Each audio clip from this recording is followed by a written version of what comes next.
मैं सचिन कुमार शर्मा बीजे India academy YouTube channel पे आपका स्वागत करता हूं। मेरे चैनल को आप सब्सक्राइब करें और नोटिफिकेशन पाने के लिए बेल आइकन को भी दबाएं। Myself Sachin Sharma and welcome to my YouTube channel BJ India academy.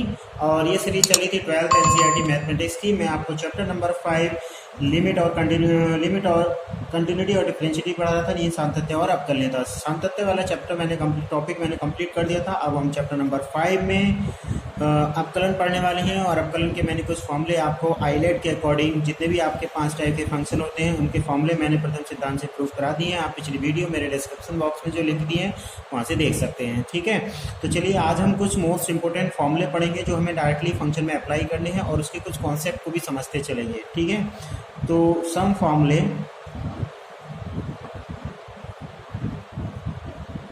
For differentiation यानी अवकलन। अवकलन के कुछ फॉर्मूले हम यहाँ पर रिपीट कर रहे हैं, जिसमें सबसे पहला नियम आप जानते हैं, ये आपने पढ़ा होगा, नहीं पढ़ा तो समझ लेंगे, जिसमें होता है पावर रूल d/dx। ये d4 होता है डिफरेंशिएशन जिसका होता है उसको आप यहाँ पर शो करेंगे, और dx का मतलब होता है x के रेस्पेक्ट में। ठीक है, तो सीधी सी बात है, जब x का रेस्पेक्ट है तो x का ही डिफरेंशिएशन होगा। तो यहाँ पर मैंने x का एक फंक्शन शो किया है, x की पावर n। ये अलजेब्रिकल फंक्शन होता है जिसमें पावर आपकी मल्टीप्लाई में आ जाती है और एक पावर लेस हो जाती है।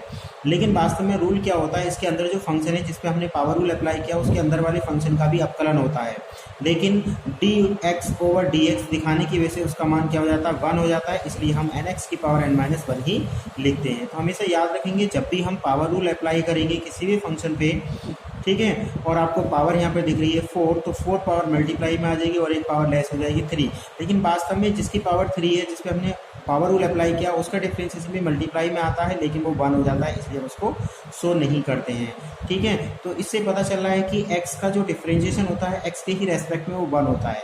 इसी तरीके से आप एक और समझ सकते हैं कि अगर हमें x का x के रेस्पेक्ट में 1 है तो फिर t का t के रेस्पेक्ट में भी 1 होना चाहिए। ठीक है, y का y के रेस्पेक्ट में 1 होना चाहिए। तो जो वेरिएबल होगा सिंगल पावर और उसी रेस्पेक्ट में अगर डिफरेंशिएशन कराएं तो उसका आंसर क्या आएगा, 1 आएगा। ठीक है, उसके बाद हम चलते हैं कांस्टेंट वैल्यू पर। अगर हमें कहीं पर d/dx मतलब differentiation with respect to x of c का डिफरेंशिएशन करना है, लेकिन c के पास तो x है नहीं। लेकिन हम याद रखेंगे कि कभी भी अगर हम x के सापेक्ष अवकलन करेंगे तो अवकलन वो x का ही करेगा, कांस्टेंट का नहीं करेगा। कांस्टेंट तो आपका एज इट इज रहेगा, लेकिन इसके डॉट में जो हमने 1 शो किया है, इस 1 को हम लिखेंगे x की पावर 0 और डिफरेंशिएशन दिखाएंगे x की पावर 0 का। और हम जानते हैं पावर रूल में 0 मल्टीप्लाई में आ जाएगा और x की पावर -1 हो जाएगा, लेकिन 0 से मल्टीप्लाई होने पर सभी वैल्यू 0 हो जाएगी। तो यहाँ से आपको एक चीज़ समझना है कि कांस्टेंट वैल्यू का जो अवकलन होता है वो आपका 0 होता है, यानी जिसमें अगर रेस्पेक्टेड वेरिएबल नहीं दिया है उसका अवकलन हमेशा क्या आएगा, 0 आएगा। इसके बाद आता है आपका एक्सपोनेंशियल फंक्शन, जिसमें मैं लिख रहा हूँ d/dx, किसका, a की पावर x का डिफरेंशिएशन। ठीक है, चलिए इससे पहले मैं लिखता हूँ e की पावर x का। तो e की पावर x का डिफरेंशिएशन e की power x as it is रहता है, और ये जो बेस में कांस्टेंट वैल्यू है लॉग में आ जाती है, लेकिन लॉग का बेस e होने की वजह से लॉग e बेस e का मान जो होता है वो 1 हो जाता है। बट इसी तरीके का डिफरेंशिएशन आपको अगर दे रखा है a की पावर x, ठीक है, a मतलब e की जगह कोई कांस्टेंट वैल्यू होती है, तो यहाँ पर e की पावर x के साथ साथ ये आ जाएगा लॉग a और बेस e। ठीक है, तो ये फंक्शन कुछ इस तरीके से आएगा, जिसमें बेस कांस्टेंट दे रखा होगा, उसमें ये फंक्शन कुछ इस तरीके से हमें शो करना होगा। a की पावर x के साथ गुणा में क्या आ जाएगा, a की power x as it is रहेगा, लेकिन log a बेस e बन जाएगा। लेकिन यहाँ पे e बेस e होने की वजह से इसका मान 1 हो गया था। ठीक है, तो ये था एक्सपोनेंशियल फंक्शन का डिफरेंशिएशन। इसी का आगे बढ़ते हैं और हम चलते हैं लॉग के फॉर्मूले पे। अगर आपको लॉग का डिफरेंशिएशन करना है तो हमेशा एक चीज़ याद रखेंगे कि लॉग का डिफरेंशिएशन करने पर लॉग अपनी वैल्यू को बटे में दे देता है।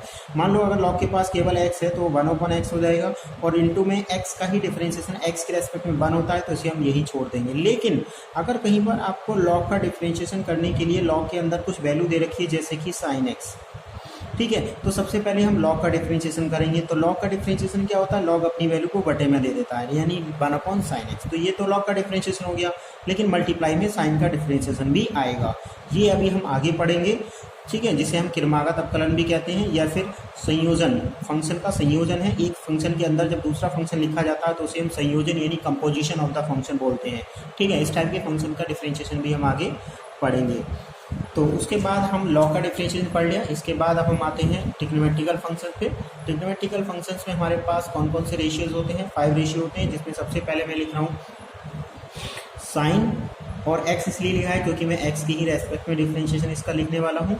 तो साइन का डिफरेंशिएशन होता है cos x और cos x का डिफरेंशिएशन हो जाता है माइनस के sin x। ठीक है, इसी तरीके से अगर हमें tan का डिफरेंशिएशन करना है तो tan x का डिफरेंशिएशन हो जाता है आपका sec स्क्वायर x। ऐसे मान के चलेंगे कि साइन अपनी वैल्यू cos को दे देता है, अगर यहाँ पे x है तो x आएगा और यहाँ पर अगर एनीथिंग एल्स कुछ और वैल्यू गिवन है तो वही वैल्यू आपकी यहाँ रिपीट होगी और मल्टीप्लाई में उसी का डिफरेंशिएशन आएगा, लेकिन यहाँ x होने की वजह से उसका डिफरेंशिएशन बन हो जाता है। ठीक है, तो फिलहाल तो हम जितने भी डिफरेंशिएशन पढ़ रहे हैं वो x के साथ पढ़ रहे हैं, जिसका डिफरेंशिएशन इनटू में 1 होता है उसे हमें दिखाने की जरूरत नहीं होती है। tan अपनी वैल्यू किसे दे देता है, sec स्क्वायर को। इस तरीके से आपको इसे याद करना है। ठीक है, इसके बाद आता है cot x। cot x का डिफरेंशिएशन होता है वो माइनस के cot x into cos x हो जाता है। ठीक है, इसी तरीके से अगर हम sec की बात करेंगे, sec x का डिफरेंशिएशन तो वो आपका sec x into tan x हो जाता है। इसी तरीके से एक फंक्शन आपका रह गया वो है आपका cosec x। cosec x का डिफरेंशिएशन माइनस के cot x का डिफरेंशिएशन माइनस के cosec स्क्वायर x होता है और cosec x का डिफरेंशिएशन आपका cos x और cot x होता है। ठीक है, ये आपका पॉजिटिव आएगा। तो ये थे हमारे 5-6 डिफरेंशिएशन जो हमने डिफरेंशिएशन पढ़े हैं ट्रिग्नोमेट्रिकल फंक्शन के डिफरेंशिएशन थे। जितने भी ट्रिग्नोमेट्रिकल फंक्शन होते हैं उनके डिफरेंशिएशन आपको इसी तरीके से लर्न करने हैं। यहाँ पर cot x का डिफरेंशिएशन माइनस के cosec स्क्वायर होता है और cosec x का डिफरेंशिएशन माइनस के cosec x और cot x होता है। तो ये आपके 6 डिफरेंशिएशन थे ट्रिग्नोमेट्रिकल फंक्शन के। अब हम आते हैं इन्हीं के इन्वर्स फंक्शन पे। तो सबसे पहले हम स्टार्ट करते हैं साइन इनवर्स x, फिर हम लिखेंगे cos इनवर्स x, जिनके फॉर्मूले आपके मिलते जुलते होते हैं। अगर हम इसका डिफरेंशिएशन करते हैं x के ही रेस्पेक्ट में करेंगे, ये चीज़ ध्यान रखेंगे। तो ये जो मैंने सर्किल किया है यहाँ पर जो भी वैल्यू होगी वो 1/√1 माइनस स्क्वायर की फॉर्म में आ जाएगी। मान लो यहाँ x है तो यहाँ x आएगा, अगर यहाँ एनीथिंग एल्स कुछ और गिवन होगा तो वही वैल्यू आपकी यहाँ रिपीट होगी, बाकी एज इट इज रहेगा। साइन के लिए प्लस, cos के लिए माइनस। अगर यहाँ x है तो x का डिफरेंशिएशन 1 होता है जिसको हम नहीं दिखाएंगे। अगर यहाँ पे x स्क्वायर है तो x की पावर 2 हो जाएगी और इंटू में x स्क्वायर का डिफरेंशिएशन भी आएगा। ठीक है, इसके बाद आता है आपका एक पेयर और पढ़ेंगे हम tan x और cot x, वो भी इन्वर्स के साथ, cot inverse x, tan inverse x। तो इसमें आता है 1/1 प्लस और यहाँ समथिंग जो भी लिखा है उसका होल स्क्वायर। अगर tan है तो प्लस और cot है तो माइनस।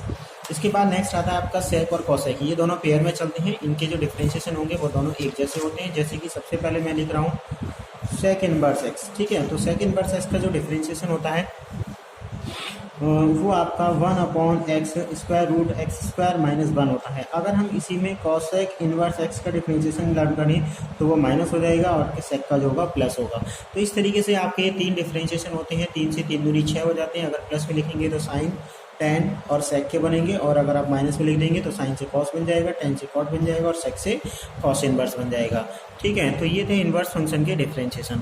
अब हम डिफरेंशिएशन से रिलेटेड कुछ प्रॉपर्टीज़ भी पढ़ेंगे जो फॉर्मूले की तरह अप्लाई होती हैं। ठीक है, जिसमें सबसे पहले मैं आपको एक चीज़ बता रहा हूँ, देख लेंगे ध्यान से। अगर हमारे पास डिफरेंशिएशन दे रखा है d/dx और आपको एक फंक्शन दिया है f1x और दूसरा फंक्शन दिया है f2x, ठीक है, और इसको बीच में प्लस या माइनस गिवन है और इसके साथ में कांस्टेंट वैल्यू c1 है, इसके साथ में कांस्टेंट वैल्यू c2 है। तो ये जो डिफरेंशिएशन होता है ये डिस्ट्रीब्यूट हो जाता है, यानी कांस्टेंट का डिफरेंशिएशन नहीं होगा, केवल फंक्शन का डिफरेंशिएशन होगा, वो भी मल्टीप्लाई में। ठीक है, ऐसे ही प्लस है तो प्लस रहेगा, माइनस है तो माइनस रहेगा, कांस्टेंट का डिफरेंशिएशन नहीं होगा। डिफरेंशिएशन d/dx केवल उसी को जाके डिफरेंशिएट करेगा जिसके पास x होगा। ठीक है, अगर मल्टीप्लाई में है तो constant value as it is रहेगी और अगर सिंगल है तो उसका डिफरेंशिएशन 0 हो जाएगा, जैसे हम पीछे पढ़ चुके हैं। ठीक है, इसके बाद एक रूल और आता है जिसको हम बोलते हैं, ये तो डिस्ट्रीब्यूशन हो गया डिफरेंशिएशन डेरिवेटिव का। अब इसके बाद एक और फॉर्मूला बनता है जिसको हम कहते हैं प्रोडक्ट रूल, जिसको हम पढ़ते हैं प्रोडक्ट रूल। ये बहुत ही इंपॉर्टेंट होने वाला है। इस प्रोडक्ट रूल में क्या होता है, अगर हमारे पास मोर देन 1 फंक्शन मल्टीप्लाई में गिवन होते हैं और उसका हमें डिफरेंशिएशन करना होगा तो उसके लिए हम 1 बाई 1 डिफरेंशिएट करेंगे। मान लीजिए d/dx हमें गिवन है और हमें एक से ज़्यादा फंक्शन मल्टीप्लाई में दे रखे हैं, चाहे वो 2 भी हो सकते हैं, 3 भी हो सकते हैं, 4 भी हो सकते हैं। मैं यहाँ पर 3 का एग्जाम्पल ले रहा हूँ। तो आप क्या करेंगे, पहले 2 का एग्जाम्पल ले लेता हूँ मैं। तो पहले फंक्शन को आप एज इट इज रखेंगे, डिफरेंशिएशन कर देंगे दूसरे वाले फंक्शन का, फिर प्लस का साइन आएगा, ये भी ध्यान रखेंगे। उसके बाद हम क्या करेंगे, दूसरे वाले फंक्शन को एज इट रखेंगे और फर्स्ट वाले फंक्शन को डिफरेंशिएट कर देंगे df1/dx मल्टीप्लाई f2। ठीक है, तो जरूरी नहीं हम पहले f1 का करें, हम f2 का भी कर सकते हैं और f1 को एज इट इज रख सकते हैं। हम f1 का करके f2 को भी एज इट इज रख सकते हैं, क्योंकि प्लस लिखा है, प्लस का साइन क्या होता है, कम्यूटेटिव होता है, इसलिए। तो ये तो था हमारा प्रोडक्ट टूल। इसके अलावा अगर 3 होंगे तो तीनों का एक एक करके डिफरेंशिएशन होगा और बाकी दोनों फंक्शन मल्टीप्लाई में एज इट इज रहेंगे। इसके बाद आता है हमारा भाग का नियम, जिसे हम क्वेश्चन टूल भी बोलते हैं। उसमें क्या होता है, अगर हमें कोई भी फंक्शन डिफरेंशिएट की फॉर्म में d/dx दे रखा है और ऊपर लिखा है आपका अंश और नीचे लिखा है हर, ठीक है, तो सबसे पहले हम क्या करेंगे, हर को ऐसे रखेंगे और डिफरेंशिएशन करेंगे अंश का, ठीक है। फिर माइनस आएगा और अंश को ऐसे रखेंगे और डिफरेंशिएशन आएगा आपका हर का।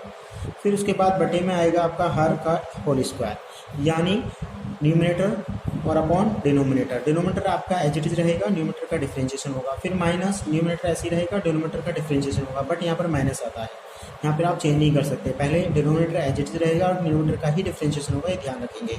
और नीचे डिनोमिनेटर का क्या आता है, होल स्क्वायर आता है। इसे हम क्वेश्चन टूल बोलते हैं, इसको हम प्रोडक्ट टूल बोलते हैं। ये सिंपली आपका डिस्ट्रीब्यूशन ऑफ द डेरिवेटिव होता है, ठीक है। तो ये कुछ फॉर्मूले थे जो डिफरेंशिएशन में काम आएंगे। इसके अलावा एक और फॉर्मूला आपका इसमें यूज़ होने वाला है, जो एक्सरसाइज 5.2 में आप यूज़ करेंगे। अगर हमारे पास डिफरेंशिएशन गिवन है d/dx और हमारे पास एक फंक्शन दे रखा है f, और उस f के अंदर एक फंक्शन दे रखा है आपका g के अंदर एक फंक्शन दे रखा है h, ठीक है, तो हम इसे किरमागर डिफरेंशिएशन के रूप में भी पढ़ सकते हैं, जिसमें सबसे पहले f का डिफरेंशिएशन होगा, फिर मल्टीप्लाई में g का डिफरेंशिएशन होगा और फिर मल्टीप्लाई में h का डिफरेंशिएशन होगा, ठीक है।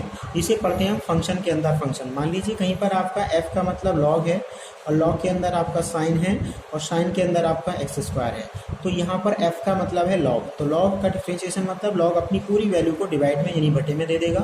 फिर आएगा साइन का डिफरेंशिएशन, साइन अपनी वैल्यू कॉस को दे देगा और फिर मल्टीप्लाई में एक्स स्क्वायर का डिफरेंशिएशन आएगा, ठीक है।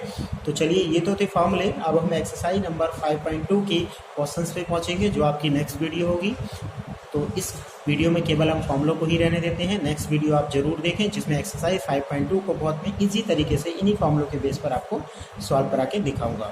तो इसलिए आप इस वीडियो को जरूर देखें और उनको भी शेयर करें। अगर आपको अच्छा लगे तो मेरे चैनल को सब्सक्राइब करें, शेयर करें और इसी डिफरेंशिएशन के आप टॉपिक को आगे ही इसी चैनल में पढ़ते रहें, तो आपको बहुत अच्छा समझ में आएगा। और इन फॉर्मूलों को एक बार आप लिख के याद करें तो ज़्यादा अच्छा रहेगा, ठीक है। Thank you for watching my video.